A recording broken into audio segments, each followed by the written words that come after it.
नमस्कार, अमन study point पर आप लोगों का हार्दिक स्वागत है। मॉक टेस्ट के अंतर्गत आज कुछ महत्वपूर्ण प्रश्नों को फिर से देखेंगे। चलिए बिना देर के हुए शुरुआत करते हैं। पहला प्रश्न है, कालपी नगर किस नदी के तट पर स्थित है? देखिए, कालपी ये बहुत ही प्राचीन नगर है और इसका जो पुराना नाम था वो था कालप्रिया। और ऐसा माना जाता है कि 4वीं शताब्दी में राजा वासुदेव ने इस नगर को बसाया था और ये वर्तमान में उत्तर प्रदेश के जालौन ज़िले में स्थित है, यमुना नदी के किनारे। ऑप्शन बी इसमें सही होगा। अगला प्रश्न है, निम्न में से कौन शाहजहां के शासनकाल का राजकवि था? देखिए, शाहजहां का जो शासनकाल था उसमें अनेक विद्वान, लेखक और कवि को संरक्षण प्राप्त था और उसी में से उनका जो सर्वश्रेष्ठ कवि था उसका नाम था अबू तालिब कलीम, यानी ऑप्शन ए सही होगा। अबू तालिब कलीम ये शाहजहां के शासनकाल का राजकवि था और इसी ने शाहजहांनामा की रचना भी की थी। अगला है, बोर्ड ऑफ कंट्रोल की स्थापना किस अधिनियम के अंतर्गत की गई? देखिए, 1784 का पिट्स इंडिया एक्ट, इसी के द्वारा बोर्ड ऑफ कंट्रोल की स्थापना की गई और इसमें कुल मिलाकर 6 कमिश्नरी थी और 6 कमिश्नरों का ये एक नियंत्रण बोर्ड था जिसका काम था कि भारत में संपूर्ण जो ईस्ट इंडिया कंपनी का क्षेत्र था उसका अधिकार इसको दे दिया गया, बोर्ड ऑफ कंट्रोल को। किसके द्वारा? पिट्स ऑफ इंडिया एक्ट 1784 के द्वारा। अगला है, भारतीय दुर्भिक्ष संहिता 1883 का निर्माण निम्न में से किस आयोग द्वारा किया गया था? जब लॉर्ड लिटन भारत का वायसराय बन के आया तो उसी समय 1880 में लिटन सरकार ने सर रिचर्ड स्ट्रेटजी की अध्यक्षता में एक आयोग नियुक्त किया जिसको कहा जाता है स्ट्रेटजी आयोग, और इसी ने भारतीय दुर्भिक्ष संहिता 1883 का निर्माण करवाया था। देखिए, थोड़ा आवाज़ में अगर प्रॉब्लम हो रही हो तो मैनेज कर लीजिए, थोड़ी तबीयत नहीं सही है इसीलिए आज वीडियो काफ़ी दिन के बाद आया है।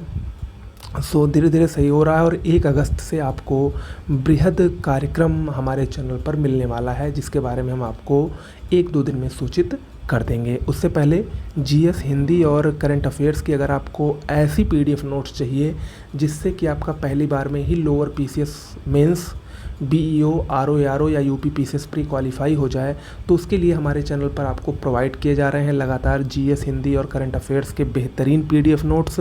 उसको कैसे लेना है उसके लिए आप लोग 9451900992 इस नंबर पर व्हाट्सएप करके वहाँ पर सैम्पल नोट्स देख सकते हैं और ये जो नंबर है डिस्क्रिप्शन बॉक्स में भी दिया गया है। ओके, अगला प्रश्न है, निम्न में से कौन सही सुमेलित नहीं है? एक तरफ कुछ प्रमुख विद्रोहों को नाम दिया गया है और दूसरी तरफ किस राज्य में वो विद्रोह हुए थे उससे संबंधित है। तो आपको बताना है इनमें से कौन सा सही सुमेलित नहीं है। चलिए हम लोग देखते हैं। देखिए, मोपला विद्रोह 1921 के आसपास केरल में हुआ था, मालाबार में, बिल्कुल सही है। कूका विद्रोह पंजाब में हुआ था, बिल्कुल सही है। कोली विद्रोह गुजरात में हुआ था, बिल्कुल सही है। लेकिन जो चुआर विद्रोह है ये मध्य प्रदेश में नहीं हुआ था, यानी ऑप्शन डी सही सुमेलित नहीं है। देखिए, चुआर विद्रोह को भूमि विद्रोह भी कहा जाता है और चुआर एक जाति है। इस जाति के लोग बंगाल प्रांत के मेदिनीपुर ज़िले में रहते थे, तत्कालीन बंगाल प्रांत के मेदिनीपुर ज़िले में रहते थे। ओके, तो ये बंगाल में हुआ था, ना कि मध्य प्रदेश में। और ये विद्रोह 1768 ईस्वी में अंग्रेज़ों के द्वारा बढ़ाए गए लगान के विरोध में राजा जगन्नाथ ने प्रारंभ किया था। अगला है, भारत विभाजन के संदर्भ में 1947 में नियुक्त सीमा आयोग की अध्यक्षता किसने की थी? 14 अगस्त 1947 को पाकिस्तान का निर्माण हुआ। भारत और पाकिस्तान के बीच सीमा निर्धारण के लिए एक आयोग की नियुक्ति हुई जिसकी अध्यक्षता सर डेनियल रेडक्लिफ ने की थी और इसी के नाम पर उसका नाम रेडक्लिफ आयोग रखा गया। और आपको पता ही होगा जो भारत और पाकिस्तान के बीच की सीमा है उसको रेडक्लिफ सीमा के नाम से जाना जाता है, जो इन्हीं के नाम पर रखी गई थी। ओके, अगला है, विशेष आर्थिक क्षेत्र सेज, जिसको कहते हैं स्पेशल इकोनॉमिक जोन, ये कब घोषित हुई थी?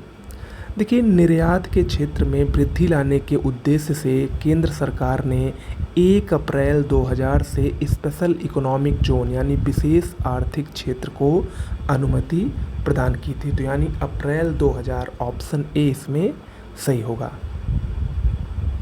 अगला है मही सुगंधा किस फसल की प्रजाति है। देखिए एग्रीकल्चर से रिलेटेड भी प्रश्न आएंगे तो आपको ये भी पढ़ना है। और मैं जो प्रजातियों वाला वीडियो होगा किसी भी एग्ज़ाम के एक हफ्ते पहले, मैं चाहे जो इंपॉर्टेंट एग्ज़ाम होते हैं मैं एक प्रजाति पर वीडियो अपलोड करता हूँ। और बीईओ का अगर एग्ज़ाम 16 अगस्त को होगा जो कि बहुत ही मुश्किल है, तो उसके एक हफ्ते पहले मैं इसको अपलोड कर दूँगा। ठीक है। मही सुगंधा किस फसल की प्रजाति है। मही सुगंधा धान की एक बहुत ही प्रमुख प्रजाति है जो अक्सर परीक्षा में आती है। अगला प्रश्न है निम्न दशकों में से किसमें भारत में जनगणना वृद्धि दर उच्चतम थी। देखिए भारत में जनगणना वृद्धि दर अगर इन चारों दशकों में देखा जाए तो 1961 से लेकर 1971 के बीच जनसंख्या की वृद्धि दर लगभग 24.8% थी और इन चारों दशकों में सर्वाधिक थी। अगला है निम्न राज्यों में कौन सा पटकारी पहाड़ियों से संलग्न नहीं है। इसको पटकाई भी कहते हैं, पटकारी या पटकाई पहाड़ियाँ। आपको बताना है पूर्वोत्तर भारत की एक बहुत ही प्रमुख पहाड़ी है और इन चारों राज्यों में से कौन सा उससे संलग्न नहीं है या उससे नहीं मिलती है। तो अगर ऑप्शन बी, अगर आप मैप में त्रिपुरा को देखें तो त्रिपुरा में पटकारी पहाड़ियों का विस्तार नहीं है, जबकि नागालैंड, मणिपुर और मिजोरम में पटकारी पहाड़ियाँ पाई जाती हैं। अगला है हिमानी झील इटास्का निम्न नदियों में से किस एक का स्रोत है। हिमानी यानी बर्फ़ से घिरी हुई झील जिसमें सिर्फ बर्फ़ ही बर्फ़ पाई जाती है। इटास्का झील ये अमेरिका में मिसिसिपी नदी का स्रोत है। मिसिसिपी मिसौरी नामक जो अमेरिका की एक बहुत ही प्रसिद्ध नदी है, जो कि सबसे ज़्यादा प्रसिद्ध है बर्ड फुट डेल्टा बनाने के लिए, पंजाकार डेल्टा जो बनाती है चिड़ियों के आकार का, वही मिसिसिपी नदी का जो उद्गम स्रोत है वो इटास्का झील है। ऑप्शन बी सही होगा। ओके। अगला है दस्त-ए-लुट कहाँ पर स्थित है। उससे पहले आप लोग ये जानिए कि दस्त-ए-लुट क्या है।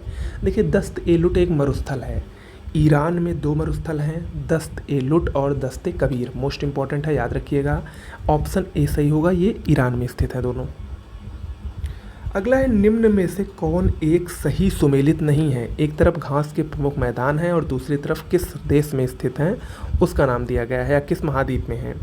तो आपको बताना है कि इन चारों में से कौन सा एक सही सुमेलित नहीं है। सीधी सी बात है, ऑप्शन डी इसमें नहीं सुमेलित है। वेल्ड, आप लोगों को पता होगा, वेल्ड ये घास के मैदान दक्षिण अफ्रीका में पाए जाते हैं, खासकर अफ्रीका महाद्वीप के दक्षिण अफ्रीका में ही वेल्ड घास के मैदान पाए जाते हैं। ऑस्ट्रेलिया में कौन से घास के मैदान पाए जाते हैं।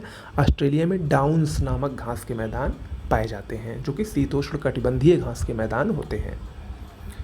अगला है भारतीय वनस्पति शोध संस्थान कहाँ पर स्थित है। भारतीय वनस्पति शोध संस्थान ये उत्तर प्रदेश की राजधानी लखनऊ में स्थित है। ऑप्शन ए इसमें सही हो, ऑप्शन डी इसमें सही होगा।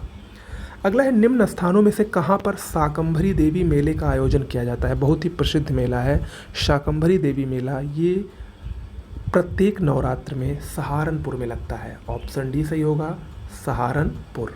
ओके, तो दोस्तों आज के लिए इतना ही। 1 अगस्त के लिए आप लोग तैयार रहिए। 1 अगस्त को हमारे चैनल का पूरा सब कुछ बदलने वाला है। आपको 2 से ज़्यादा वीडियो प्रतिदिन देने की हमारी कोशिश पूरी रहेगी और वो कोशिश हम पूरा भी करेंगे। और जो 2-3 वीडियो आपको डेली मिलेंगे वो तीनों अलग अलग टाइप के वीडियोस होंगे। तो आप लोग हमारे चैनल को ज़्यादा से ज़्यादा सब्सक्राइब करिए। धन्यवाद।